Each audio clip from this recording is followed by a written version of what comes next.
Salut les investisseurs malins, j'espère que tu vas bien. Je suis actuellement à Saint-Marin, qui est un petit royaume perdu au milieu de l'Italie. J'ai pris quelques jours dans un Airbnb un peu bas de plafond pour être absolument tout seul et réfléchir à mon année 2019 et réfléchir à mes objectifs pour 2020. Et c'est ça dont je veux te parler aujourd'hui. En fait, j'ai constaté que rares sont les personnes qui prennent ce temps en fin d'année pour d'une part faire un bilan sur l'année 2019 écoulée, et je vais faire un vrai bilan en vidéo formalisé que je vais bien sûr publier sur cette chaîne, et par ailleurs réfléchir à leurs objectifs de l'année prochaine, de 2020 par exemple. Or c'est bien sûr primordial, tu le sais, pour atteindre ces objectifs dans la vie, il faut déjà avoir des objectifs, et il y a énormément de gens qui font l'erreur de ne même pas avoir d'objectifs, ce qui rend quasiment impossible évidemment de les atteindre. Et pour énormément de personnes, Noël, ça signifie les vacances, ça signifie picoler, ça signifie être en famille, faire la teuf le 31, etc. etc. Et il n'y a pas de mal à ça, évidemment, hein, c'est très bien de passer du temps avec ta famille et de picoler, pourquoi pas, si tu as envie, avec modération, etc. Mais il faut vraiment prendre ce temps. C'est hyper important, et moi c'est la deuxième fois que je le fais où je carrément pars à l'étranger. Je l'ai fait déjà l'année dernière, seul, pour vraiment prendre le temps de reflect, on dit en anglais, c'est-à-dire de revenir sur l'année 2019 et de constater ce qui a marché, ce qui n'a pas marché, et de se dire, bon bah voilà, cette année l'est écoulée, bien sûr en étant très bienveillant.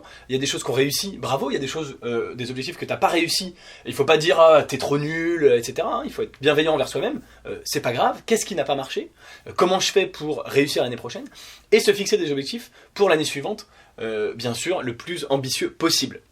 Alors, si tu es sur cette chaîne YouTube, que tu regardes ces vidéos, mes vidéos, c'est que déjà tu es dans une démarche, bien sûr, d'amélioration de toi-même, tu es dans une démarche de réussite, donc bravo, mais n'oublie pas de te fixer des objectifs sur papier très clairs, n'oublie pas de prendre un moment, alors ça peut être, j'allais dire avant le 31 décembre, ça peut être avant le 10 janvier, mais n'oublie pas de prendre un moment à ce changement d'année pour revenir sur ton année précédente et bien sûr prévoir ton année suivante. T'es pas obligé de voyager et d'aller ailleurs comme moi, mais même si c'est 1 heure, 2 heures, isole-toi dans le calme, sans les gamins, les petits cousins, la petite famille qui crient, sans bien sûr être à la 5e coupe de champagne, parce que ça n'aide pas pour réfléchir.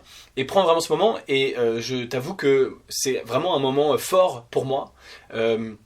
C'est un moment d'introspection, c'est un moment important. Je voyage rarement seul, je voyage énormément comme tu le sais, mais je suis rarement seul.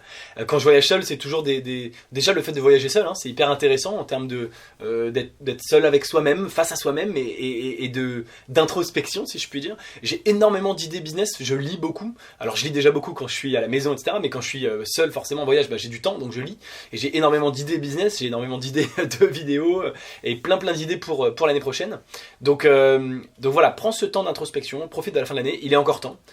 Prépare tes objectifs, moi je te prépare une autre vidéo sur le bilan de mes objectifs 2019 et encore une autre vidéo sur mes objectifs de 2020, en toute transparence, ça va être assez intéressant, je crois, j'espère déjà pour moi de faire cette vidéo et j'espère pour toi de la regarder. Et bien sûr, dis-moi en commentaire quel est le fruit de ta réflexion sur 2019 et de tes objectifs sur 2020. Et au-delà de mes objectifs, je peux te dire que 2019 a été pour moi une année extraordinaire, extrêmement positive, que ça vient aussi avec son lot de complications, avec son lot de stress, avec son lot de problèmes, et que c'est vraiment hyper intéressant et important pour moi de réfléchir sur comment aborder 2020 sereinement, pour continuer à faire de la croissance, continuer cette belle histoire qu'est Léonis Investissement, et tirer bien sûr les leçons de ce qui s'est passé, et envisager l'année le plus sereinement possible.